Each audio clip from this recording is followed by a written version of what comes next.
Listeners, welcome to episode 31 with Andrew Tull. Andrew's a founder of a tech company called Tailwinds, very successful business career, but frankly, we're not going to talk about business in this entire episode. He's a special person in spreading abundance in his own way. He runs something here in Austin, Texas called Gathering of Friends, and you may hear it and think, boy, this is a private group. What does this have to do with me? I can't get in there. I don't live in Austin. But I hope it gives you some ideas, and there's some things about just reaching out in your community, building community, networking, and hopefully it inspires you to go find a similar group or create a similar group in your own area.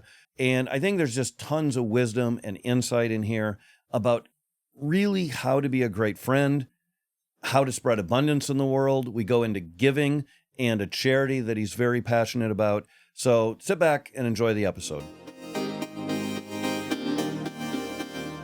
Listeners, welcome in. Today we have the pleasure of having Andrew Tull with us, a friend of both John and I.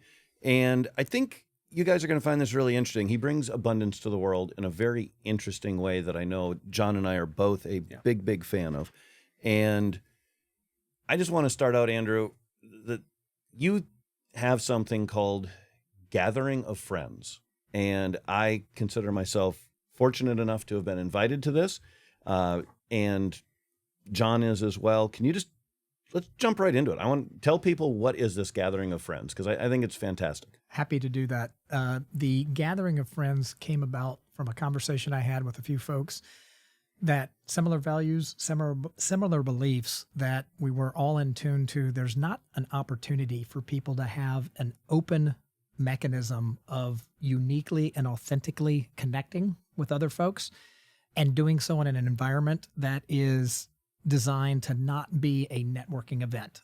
Networking as a word is death to me, but authentically connecting is. So over the last, I'll call it 14 or 15 years, and it has been a hiatus for about a year, and that's 100% on me, way too busy with other things currently. But the intent is, if you get a number of smart, talented, unique, typically C-level folks who have been through some hopefully, ideally, really good successes, but even more ideally, some epic fails.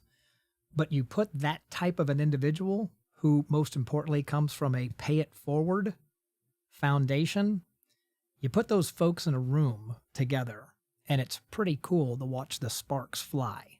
It's never going to be the same conversation. It's never going to be the same outcome. But for me, the only other commonality relative to the Gathering of Friends, which ranges from 40 to 60 to 80 people coming together over a Wednesday night from 4 o'clock till ?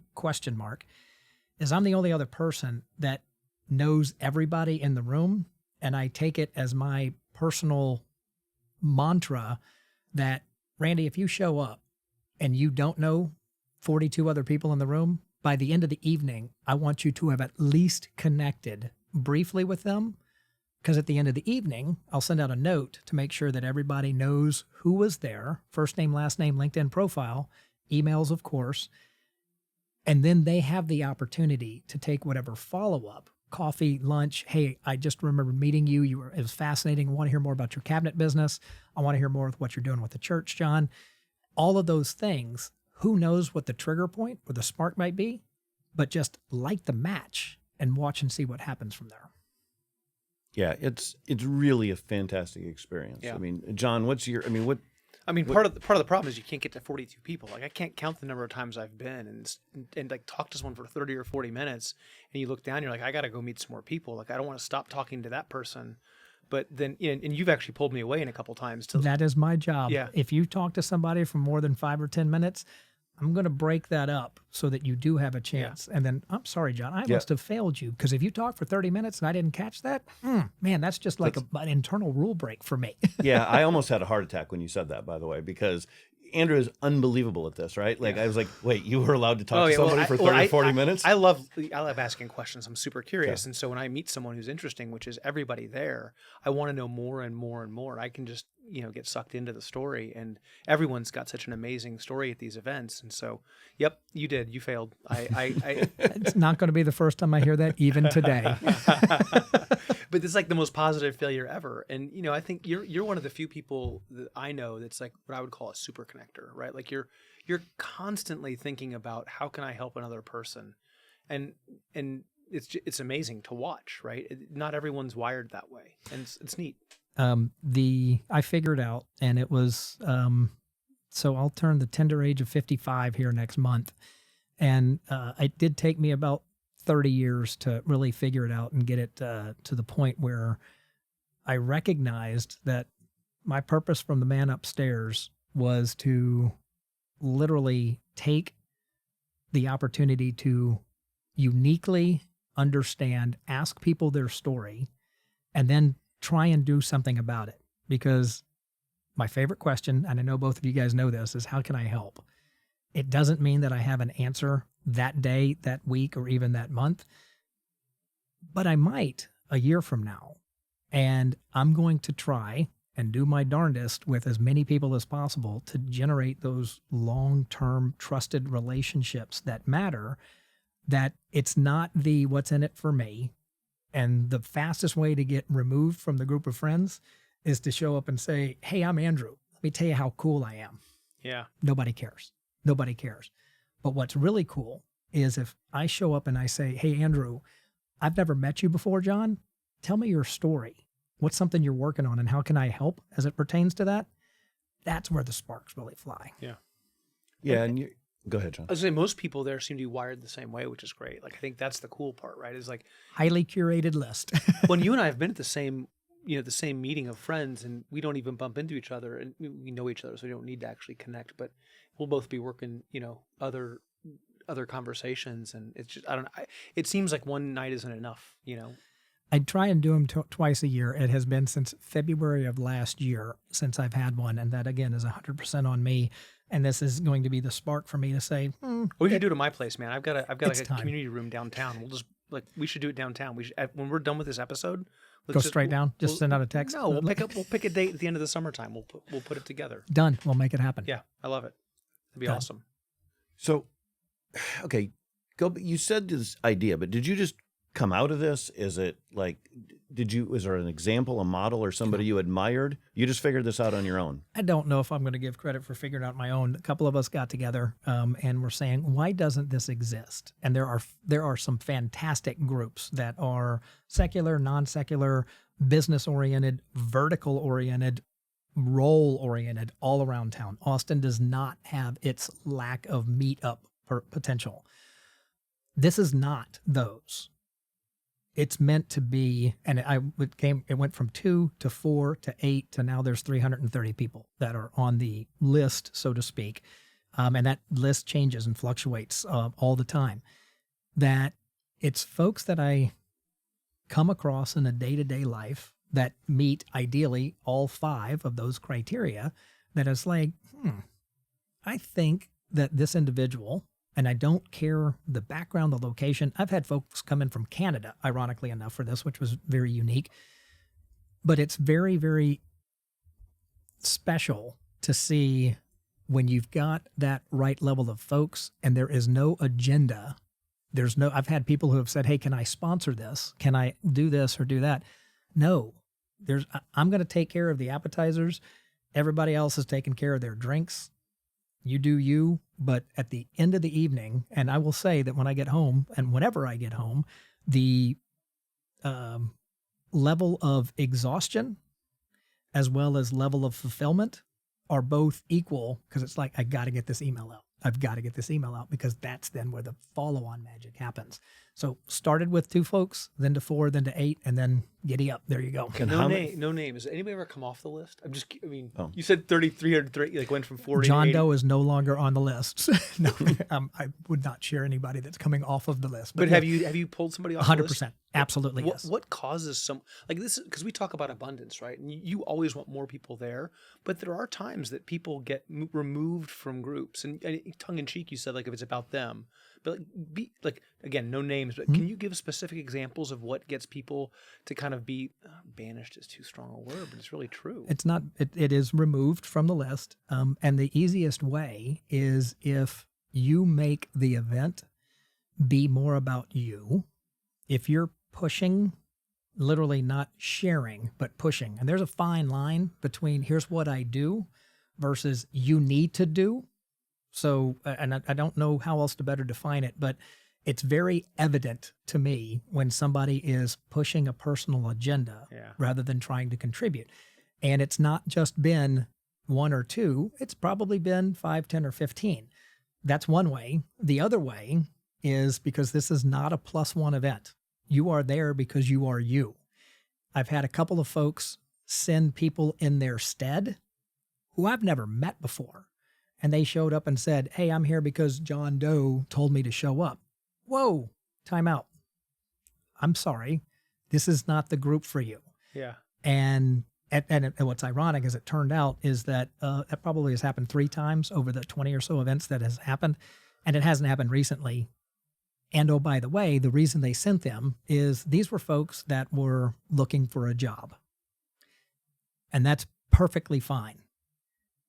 This is not necessarily that type of group, if that makes sense. Yeah. They came in there with an agenda of, I'm going to meet as many people as I can because I got to ask them because I got to find a job. Awesome. Understand the need. Fully respect that.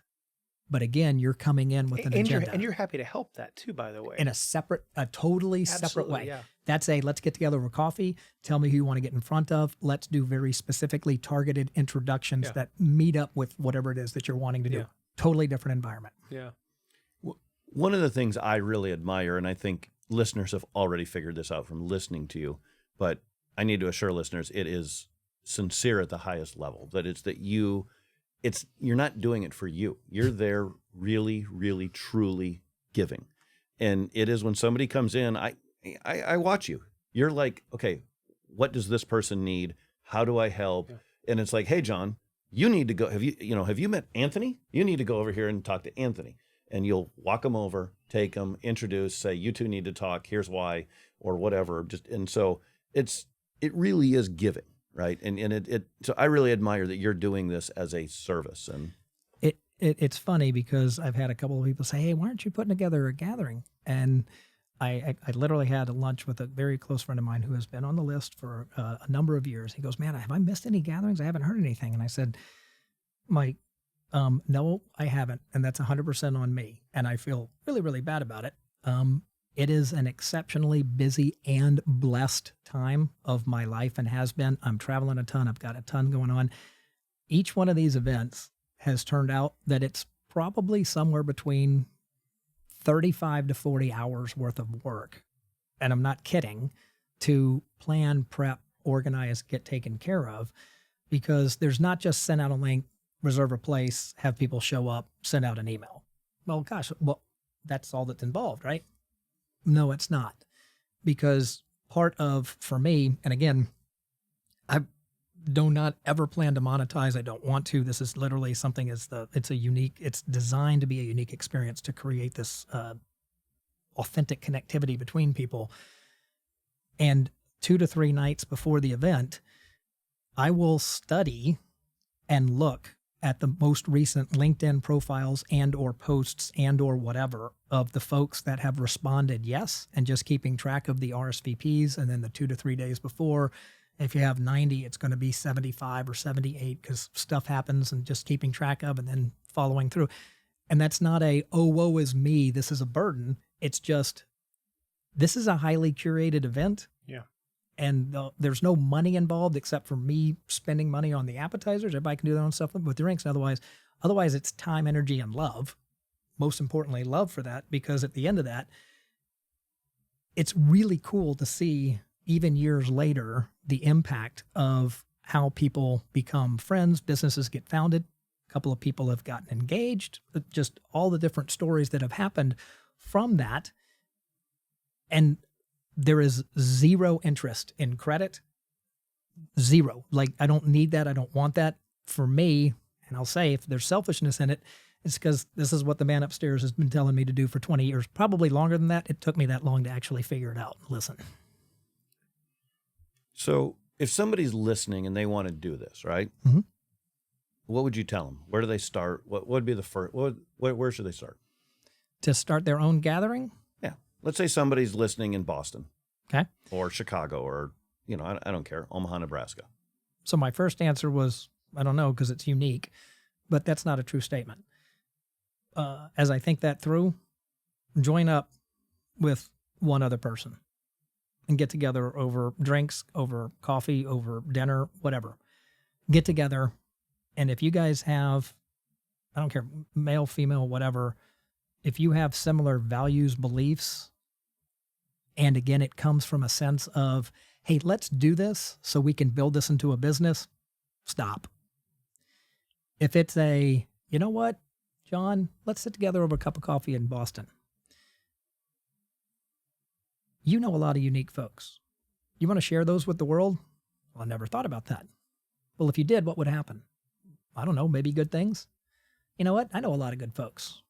Why don't we get together here next week or next month? Each of us invite a friend. 2 becomes 4. And you don't mean good things for you. That's the thing that I want to make sure we don't lose here is like some people could listen and say, you know, that could mean good things for me, but you genuinely don't mean good things for me. You just mean good things broadly. 100%. Yeah. There is my satisfaction from this comes from the sense of people that months or years later will come back saying, oh yeah, we met through Andrew. Awesome. I hope that you didn't cause significant issues because of that. And hopefully that, again, is the spark for creativity to enable people to, again, go do something good, go help somebody with something else. And if you get these people, smart, talented, unique, creative, C-level folks that have this attitude of pay it forward, that's probably the magical component of this, is it's folks that want to pay it forward. And if you get off the list, don't pay it forward. That's the easiest way to think about it. But if you're in Boston and you want to start this, find 2 people who want to pay it forward. Then they'll find 2 more and then 2 more and then 2 more. And then you've got your own gathering in Boston. Giddy up, go. Yeah, I think that's great. And by the way, you know, my thought is you were very clear earlier. Here's what I was looking to create. They may want to create something a little different. And that's great. Each person can do their own thing. So as you're talking, it occurred to me, I don't actually know that many people that I would consider connectors. And certainly lots of people I've known have connected me here, connected me there. But the 2 best connectors I know are the 2 of you. Like literally, and I didn't really put that together till as you were talking, but it's a pretty unique skill set, and especially at this level. Like it's really an elite level. So where did that come from? Well, like, do you have an idea? Do you know? Have you ever thought about it? Unequivocally, yes. For me, I'm blessed with the 2 best parents anybody could ever want to have. My dad was in the Air Force. My mom was a teacher, and they were both working their tails off for my brother and me. We traveled every 3 to 4 years. So by relocating to different parts of the country, we never did the overseas thing living-wise, but we literally uprooted and started our lives over every 3 to 4 years. That taught me a couple of things. Number 1, the value of a friendship. And number 2, the value of that friendship over time. And that mattered to me. Just because I moved away, and I mentioned the tender age of 54 going to 55, 40 years ago, there wasn't any internet. There wasn't the smartphones. There wasn't FaceTime. There wasn't, faxing was becoming a thing. And you're not going to fax friends. So you didn't have the technology. If you wanted to say something to somebody, you're going to pick up the phone and you're going to dial them long distance, which costs money. And yeah, I know I'm now really aging myself. Yeah. The phone companies used to charge you by the minute. By the minute. Distance, And if it was overseas, forget about it. You hang up now. Just tell them what a fax machine is too. I'm a technology guy and I'm going in the Wayback Machine. But my point on that, to answer your question, Randy, is I learned that through my parents, through my life experiences, and for me not wanting to lose friends that I knew or I felt that I would know that were of value to me for life. And when I say of value to me, I care about them. I want to know what's going on in their lives, for good or for bad. And I will have a conversation that will not be named. The individual landed yesterday from LA, driving home, got a text from a high school buddy of mine who has been dealt, we'll just say, one of the most difficult hands that you could ever have been dealt. The fact that he's still here is pretty amazing. And he was going through an exceptionally rough time. He had literally just gotten home from the hospital, and he does not have a lot of folks in his life at all. At all. I am one of those folks, and I actually consider myself blessed to be one of those folks. There is a lot going on right now.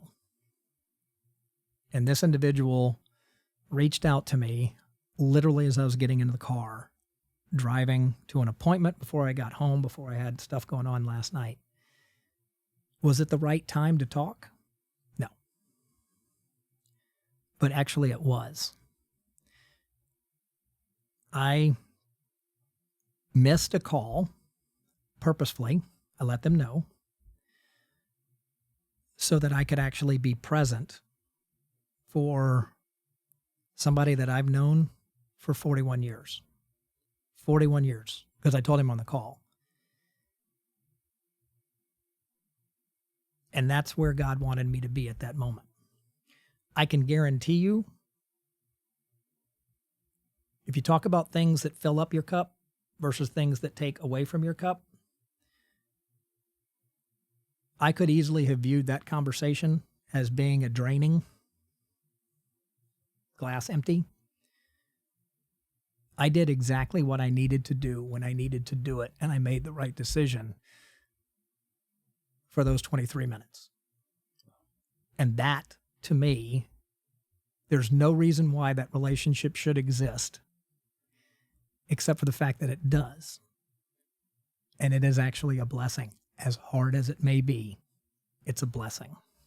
It's probably worth sharing with the listeners too. Like, you've been incredibly successful in worldly terms, financially successful, relationships, family. Like, you could check a lot of the boxes. And so if anyone were to kind of be like, well, Andrew does that, but there's a price to that. I mean, we all have a price to pay. Like, there's a price you'll pay for that 23 minutes, and the price to pay is positive. In this case, you're going to get filled up by it, right? So it's a return for you. But I would just hate for a listener to think like, gosh, that's, you're doing really well by every kind of measure, at least in this country, right? But the thing that you do with the gathering of friends isn't unique to that one evening. That is your approach, in my experience with you, to every interaction we've ever had, every interaction you've ever had with people that have then come to me and said, can you believe this guy named Andrew Tull, how great he, like, it's been like, you're very consistent personally, professionally.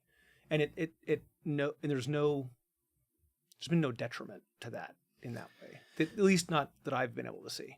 So, not that it's not hard, by the way. No, I have been blessed beyond belief in so many different ways. My triangle, God, family, friends, always has been. Figured that one out early on. I have failed at more things than I can ever count. And I will continue to do so. I'm a broken dude. As successful as I am, there are still things that I know I can do so much better. I have a beautiful wife. I've got 3 amazing kids. I've got some amazing business partners that are brothers and I've got a crazy set of friends that I'm fairly convinced that the inner circle of friends that I have pretty much view me as their ticket to heaven, because they know that if they can help this dude out, they can help anybody. And I'm incredibly blessed for that, because the stuff that I've been successful with in business or life or family or whatever has been because of, again, the guy upstairs, my parents, and those people around me. The stuff that I have made bad decisions or wrong decisions have been because every single time it's been because I'm putting me first, because I'm being selfish, or I'm being stupid, or I'm being something. And I need to be a lot less selfish, a lot less needy, a lot less all of those things. And I wish that I could find that 25th or that 26th hour in a day, because then I could have those 23-minute conversations even more. Yeah. Wow. There's a lot there to unpack. John, I want to follow up. I said you guys are and I want to get back to Andrew, but I do quickly.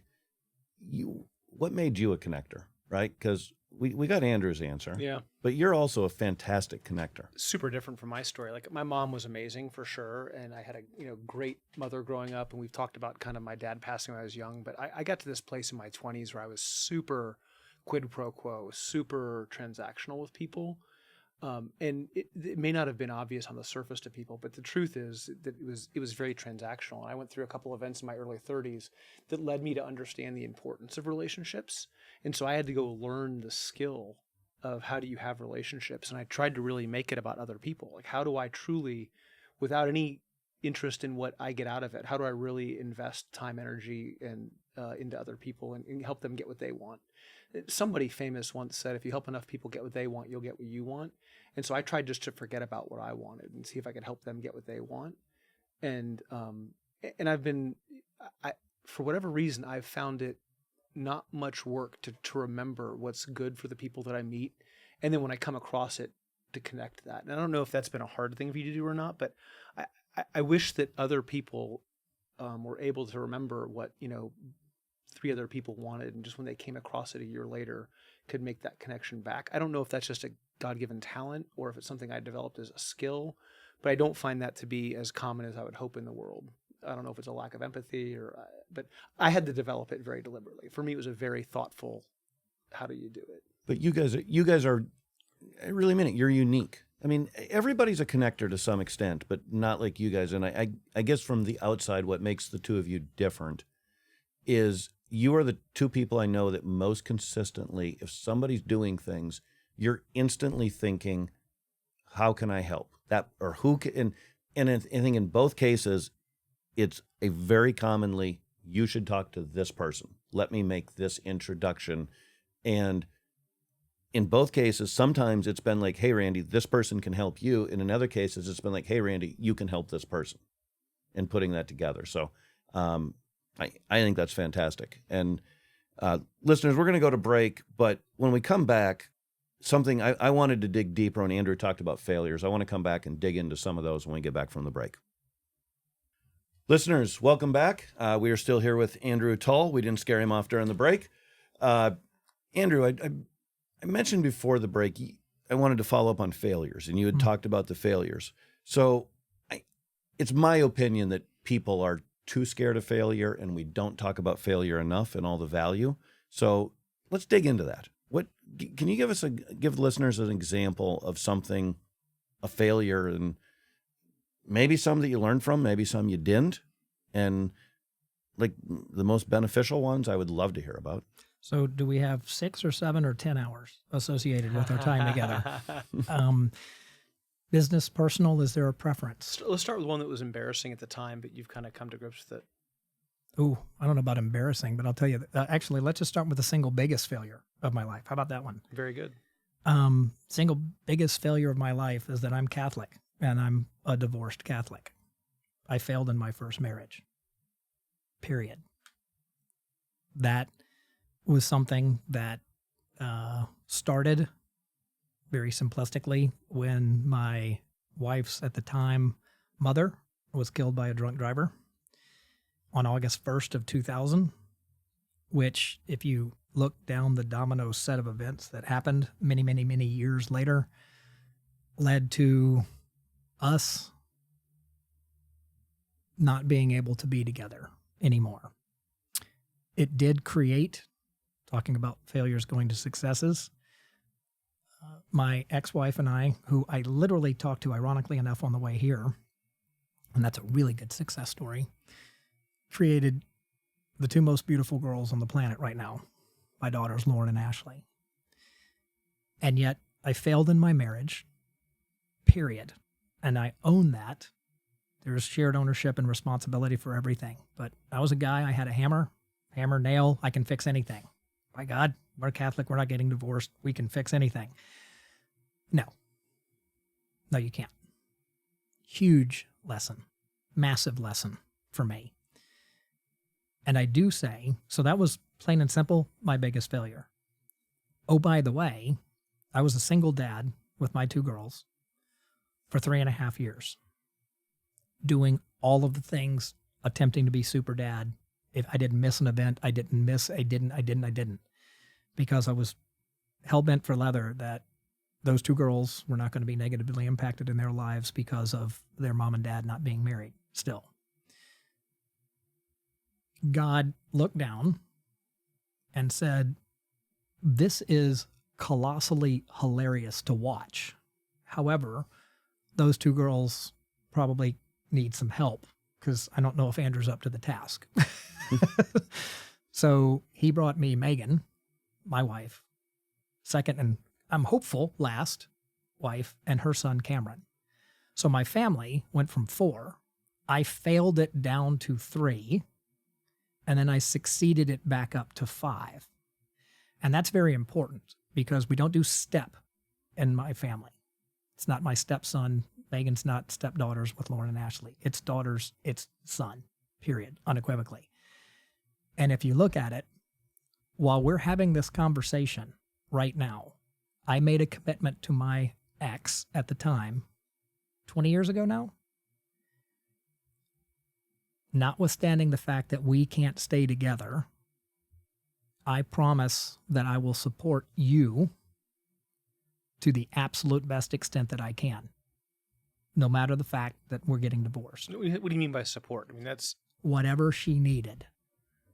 Financially, emotionally, whatever. And if we called and asked her right now, did Andrew fulfill his word?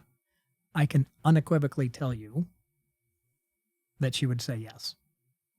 So failure to success, and if you want to talk about a whole ridiculous amount of work associated with bridging that gap, that's a story for 86 different podcasts. Yet I made a commitment. I was a man of my word. I failed at my marriage. I do not plan to fail with my second marriage.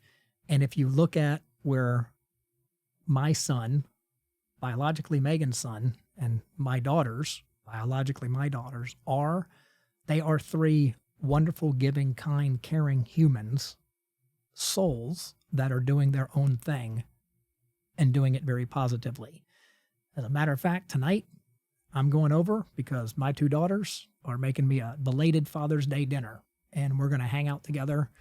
And the best part of that is that my eldest daughter, Lauren, who got married last year, is expecting her first grandbaby in September, which is the single most joyous thing I could ever imagine. And Nathan, her husband, I could not have poured out a requirements list that had everything that he's bringing and has brought to Lauren and to our family. So me being able to spend time with Lauren and Ashley and Lauren's husband, Nathan, as she's baking baby Beckett right now for September, is truly right there. That relationship, those relationships, unequivocal, massive home run successes. Yeah, you're not clear about this one. It's obvious. As crystal as I possibly can be. Yeah. And the reason being, if you're feeling perhaps a little bit of extra verve or passion, that's right where it's at, right there. Wow. I want to know more failures, but I don't know how we're going to top that one. Yeah, I was like, I wanted to ask about like, well, has there been like a business stuff or other, but with you, I'm like, but that seems like pedestrian at this point. Here's a great business failure.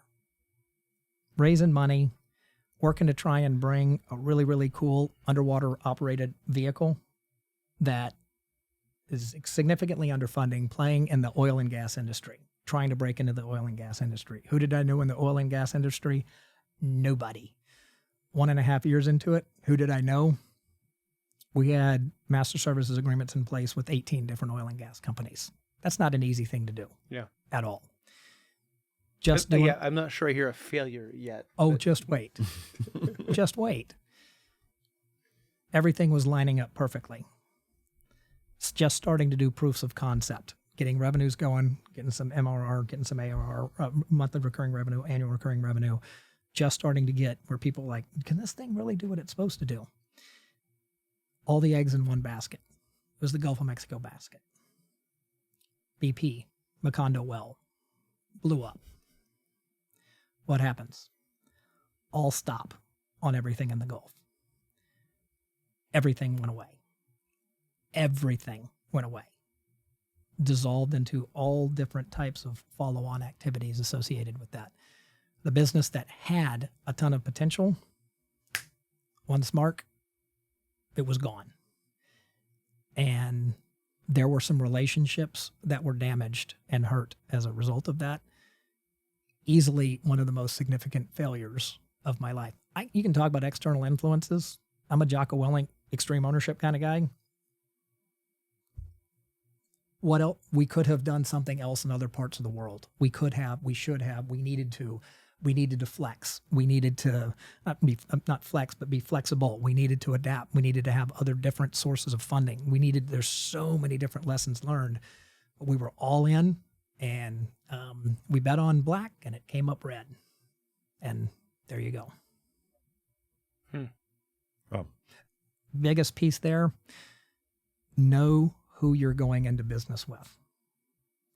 Because if you don't know them and you think it might be a trusted relationship, when people say that they're going to do things, it doesn't mean that they always are going to do things and follow through. Yeah, it's funny because right before you said that, I was thinking, like, is it going to be contingency planning or black swan event planning? No, but it's people, isn't it? Business is easy. People make it hard. Yeah. It really is. If you think about it, business is not difficult. How long ago was that kind of fail? Like, when did that happen? What year? We're talking 17 years ago. And so how long did it take? Because, my experience with failures myself and watching other people is that you don't always get to apply the lesson immediately. But in your case, it seems like you're able to learn pretty quickly. I don't know if it was quickly as much, John. I think because you're always, you think that there's some other way. There's something that can. What about, there's always a different way to save or flex or make something happen. And one of my many fundamental philosophies is, to me, it's not ever a no. It's a not yet. So if somebody doesn't yet agree with something that I think, or I'm part of a group that needs to happen, cool. And you say, no, that's not ever going to happen. I hear that as I'm not yet ready to say yes. I have a translator in this tiny little brain that just is like, John said no, but it seems, no, he's just not ready yet. Cool. So John, how about we talk in about 3 months? I bet you that you're going to see that there's some value to whatever it is we might be talking about. And then it's like relentless water on a rock.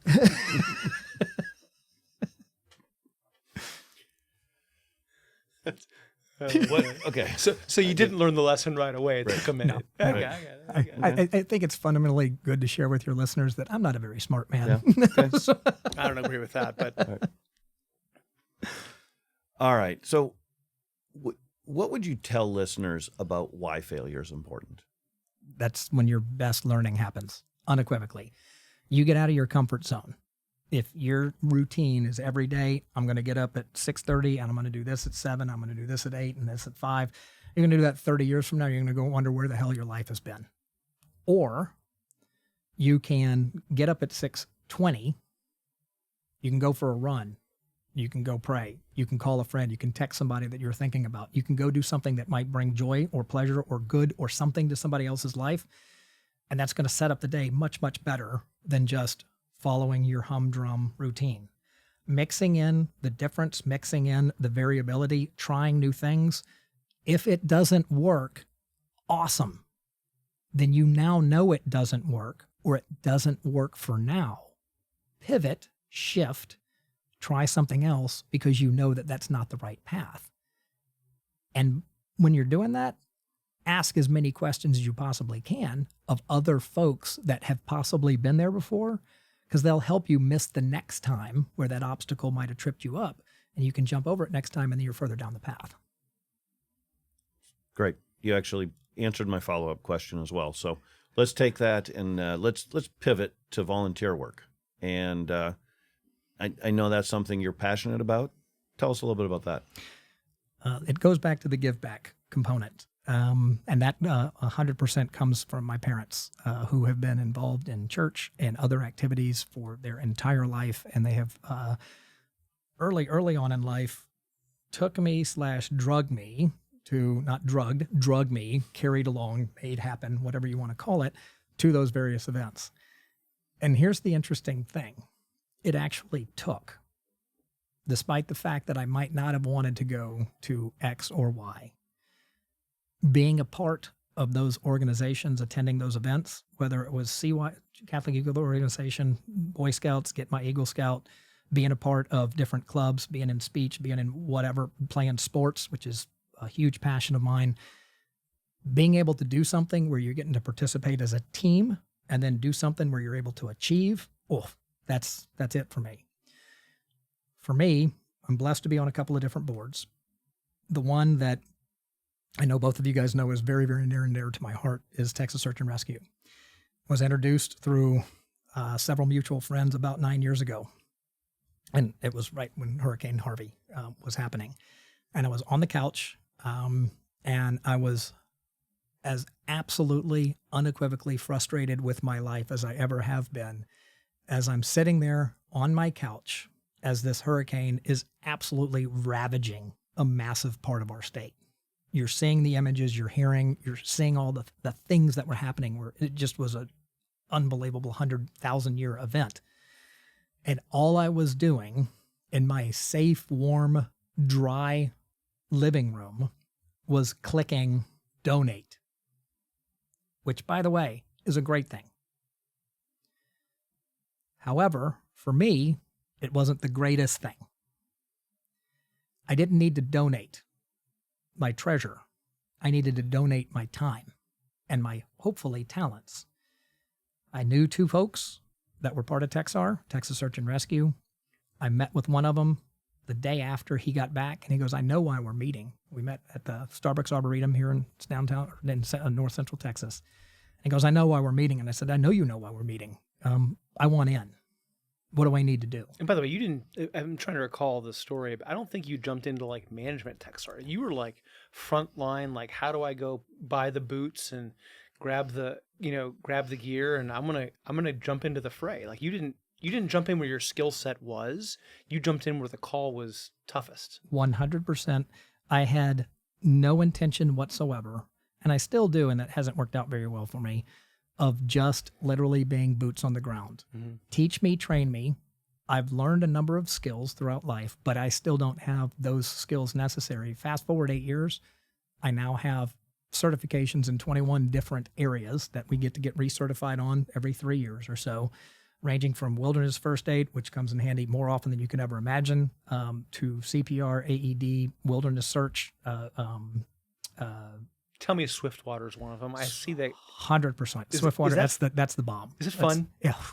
Fun, terrifying, dangerous, and psychotic not if you at the got same into time. it, like if you're out there, but like it seems like the training would be really fun. It is exhilarating. It is amazing. Have you seen this, Randy? Have you seen Swiftwater training? I have not. I'm picturing something, but I have no idea. Picture drowning and then not drowning. Any questions? Take us through. It's pretty intense. Yeah. So, and rescue boat operations, which has now changed. There's another iteration of that. But so I've been blessed. I just recertified last year and this year with both Swiftwater Rescue Technician, SRT is what it's now called, and then rescue boat operations, which now has a new name. So it's being able to get in the boats, it's being able to get in the water, it's being able to go out and deploy and get people from a bad situation, whether they're in a tree, on a roof, they're trapped in their house, whatever it is, and get them from that spot to where they need to be, where they're not in that bad situation. And we constantly train. What do you have to do for training? Like, I remember seeing guys like tie ropes on and jump into fast water, and they have to like catch you downstream. Yeah. You're wearing like helmets and harnesses, and well, the PFD, your all of your gear is critically important. If you're ever, Texas Search and Rescue is not all about, hey, let me show you how cool I am. It's all about, let me make sure that I'm ready mentally, physically, and otherwise to be the best person that I can be to go save somebody else. If you become the victim, if you become somebody in distress, you have now screwed up the entire operation. So make sure you know what you're doing and that you're surrounded by other people that you know what they're doing and that you go out as a team and you know what each other are going to do and then accomplish the mission. If it's Grandpa Joe on the roof, if it's Johnny in the tree, or if it's getting across. We went to Louisiana and there was a mobile home group of 60 to 70 folks that were trapped, and the waters were rising, and nobody knew how fast it was going to go. We were in Houma, Louisiana, and a group of 16 of us. We got in our 5-ton LMTV, and What's that? the big military grade vehicles where the tires are about the size of your head, that they're literally 5-6 feet up. They can cross where other places cannot cross, and they have high capacity. Think of it as a your grandfather's Big Daddy truck, pickup right. truck. Okay. Light medium truck vehicle is the military term, and it's technically a military vehicle that is designed to operate in those type of conditions, to cross streams, rivers, whatever else, where other cars, if you go, you're gonna be, you're gone. Turn around, don't drown. It's a thing. Don't do it. And oh, by the way, we had to cross a creek slowly, and my job, this is one of my favorite things, I'm in front of the LMTV. There's downed electrical lines, which we were told were down. There's water, which you don't know how deep it is, and you're trying to figure out where the creek is because it's 11 o'clock at night and everything's dark. And we have a pole, and there's a guy on the left of the truck. I'm the guy on the left in the truck, and there's another guy on the right of the truck, and the truck's following us at 2 or 3 miles an hour, and we're walking, and we're just poking to find out that we're staying on the road. And my best joke of that was the buddy of mine. Just thinking about this right now. This is going to come back and haunt me, I know. He said, "Hey, you think there's any gators in here?" And I said, "Probably." And he says, "Well, what's the plan if we see a gator?" And I said, "I'm not sure what your plan is, but my plan is to run faster this way than you do." Yeah. And then he called me something, and then we just laughed and moved on. But I mean, and it was not the, oh my God, catch the rope, or you're throwing something and doing. It was slow, methodical, it was organized, and we had to make 2 trips, and it was not anything extra special. But for those 55 or 60 folks, from kids to grandpoms and grandmoms, that got from were really stressed out to where they weren't stressed out, pretty sure it was a big deal for them. Yeah. So to answer your question about the training, it's 30 hours over a weekend where you do some classroom, and then you're in the water from Saturday at 7 a.m. until Saturday night at midnight, brief breaks, and then Sunday from 8 o'clock till whenever you finish on Sunday.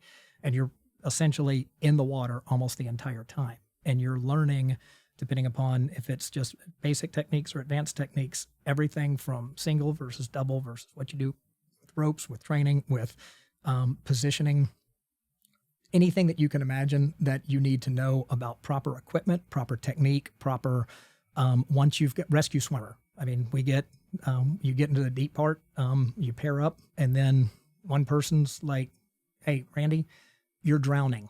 I'm coming to rescue you." Pretend like you're drowning. What are you going to do to your rescuer?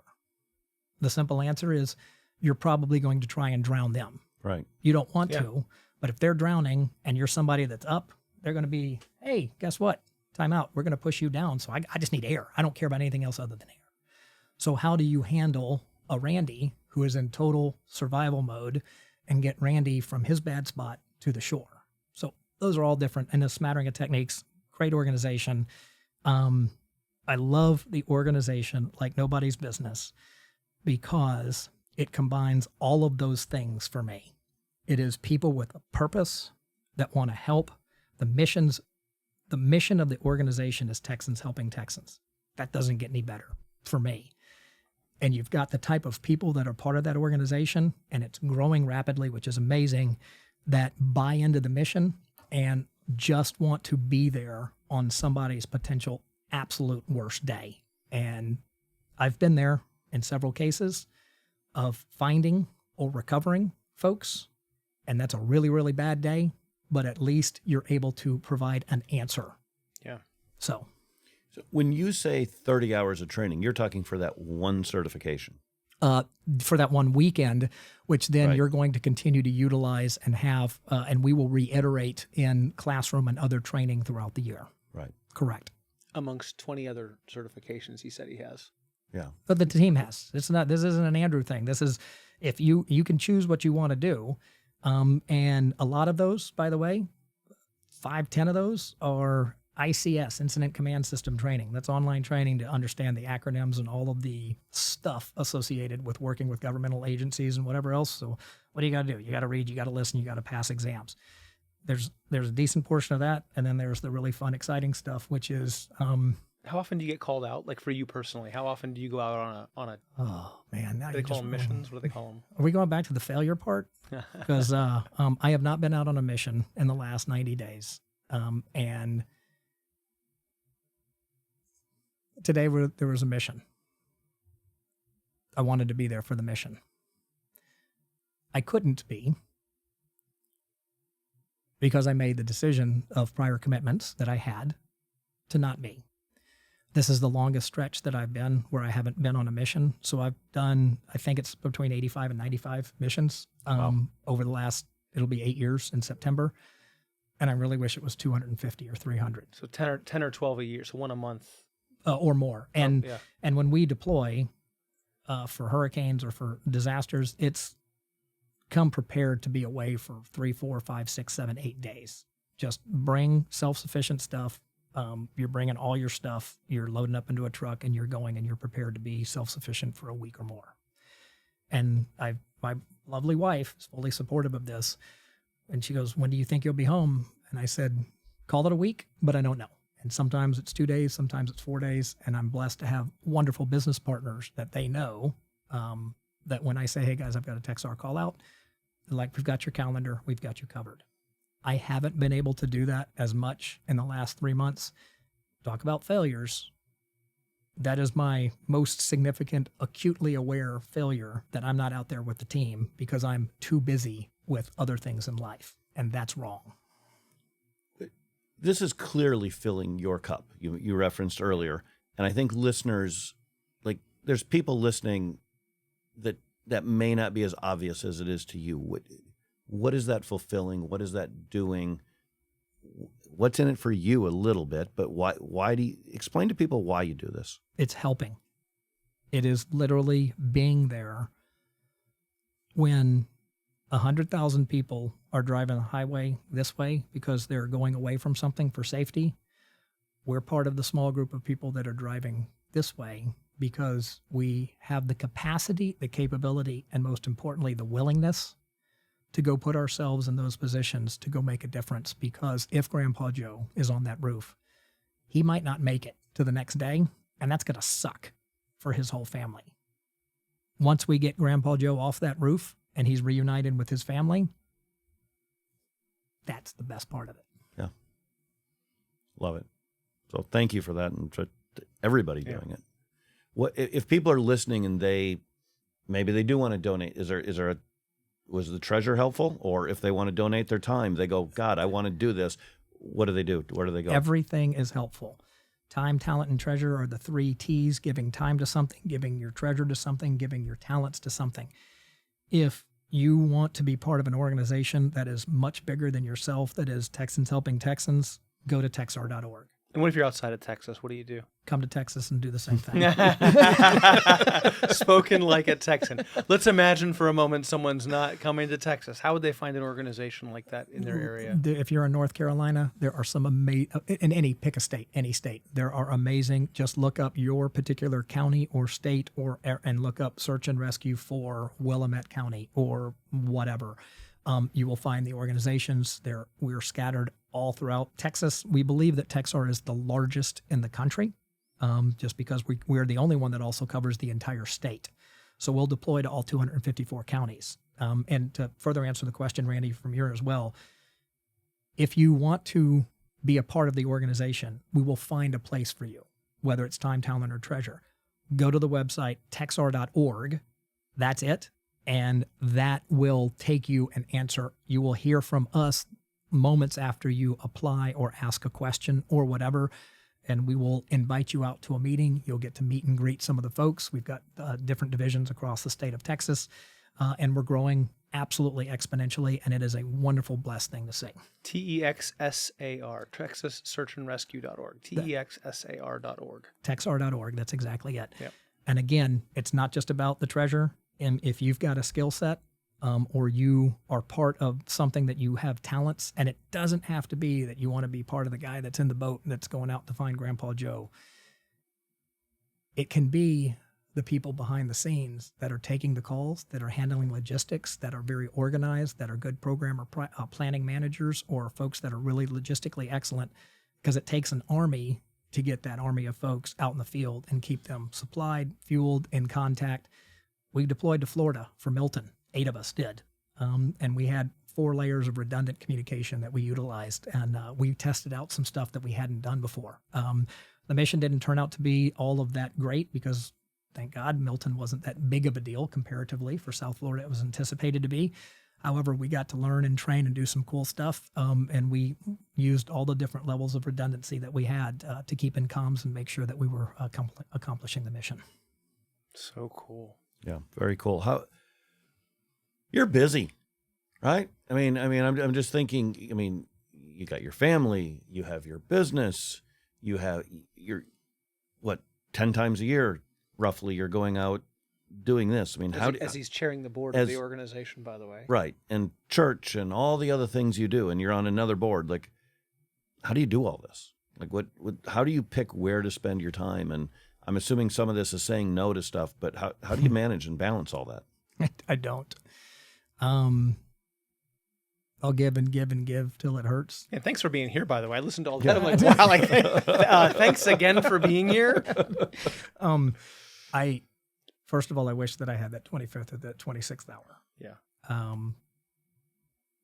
And I'll go back to the fact that God puts me in a unique position to be available for those folks that might need me to be available for them, as my friend, the 23-minute conversation, as I mentioned. And the reason I say that, the reason that hit home for me is because I was driving, and it was time that he needed to process what we were talking about. And I needed to let him know that he needed to be able to do that, and that he didn't need to say the same thing over and over again the 150th or 160th time. It was time for him to process and go. And my message to him was very, very simple: dig deep and take one step at a time. That's what you need to do. And he needed to take time to do that. And I hung up, and I'm like, God, that was 23 minutes. And it wasn't oh my God, it was 23 minutes, whatever. It was just, wow, I did not realize that 23 minutes. And that was 23 minutes. And if you think about it, it's it's 1/50th of the day. I had a pretty productive day yesterday. If I look back at what I did yesterday, those 23 minutes were a gift. That was probably the most important 23 minutes of that day yesterday. So to answer the question, I don't do everything well. I try and do as much as I can well, and everything else is just going to fall into place as best as it can.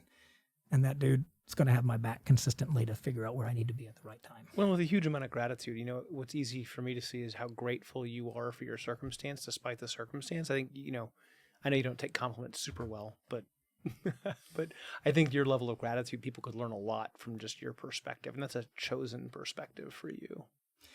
It is. Because the second that I want to try and again fail on a regular basis about being selfish, or it's about me, or let me tell you how cool I am, or whatever else, there's not a single human. Okay, mom probably wants to listen about that. There's not really any human that cares about that. And God doesn't want me to do that. He really doesn't. I have then shifted from a outward other people focus to a me focus.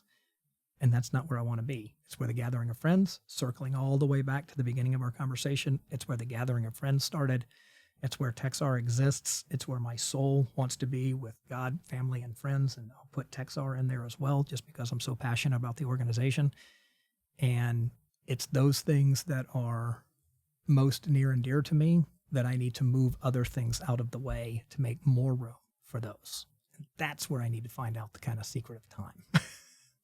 Well, we didn't even get into this today and put out of time, but like Andrew and I bumped into each other, and I think we were crisscrossed in Europe for women's soccer events a couple of years ago. And it's just amazing how he's able to do all these cool things. I think that there's probably a whole other episode of information we've got to bring him back for to dive deeper and deeper into the family and more into the it's so grateful for the friendship and so grateful for all the storytelling and yeah, it's amazing. You guys are two amazing, awesome dudes. There's a reason why you will and always will be on the list, so to speak, for Gathering of Friends, because of what you do for other folks and the sense of self that you bring, but not as hey, let me tell you how cool Randy or let me tell you how cool John is, but how you're genuinely curious, asking questions, and always trying to figure out how you both can help other folks. And that's exactly what it's all about.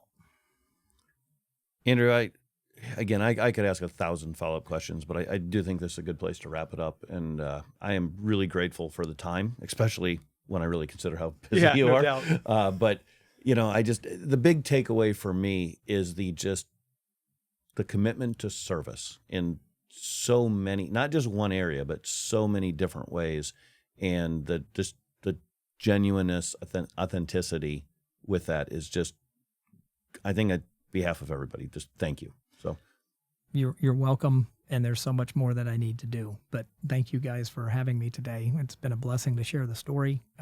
There's a lot of it that's left unwritten, and I'm excited to see what pen's going to chapter, or what the next chapter is going to be penned to make that happen. Thanks for being here. Great. Thank you guys. Listeners, as always, download, give us a like, tell your friends, tell your family, tell your neighbors, whatever. Follow us on social media, and just everybody have a great day. Thank you, Andrew, for blessing us with this. Thank you. Thank you.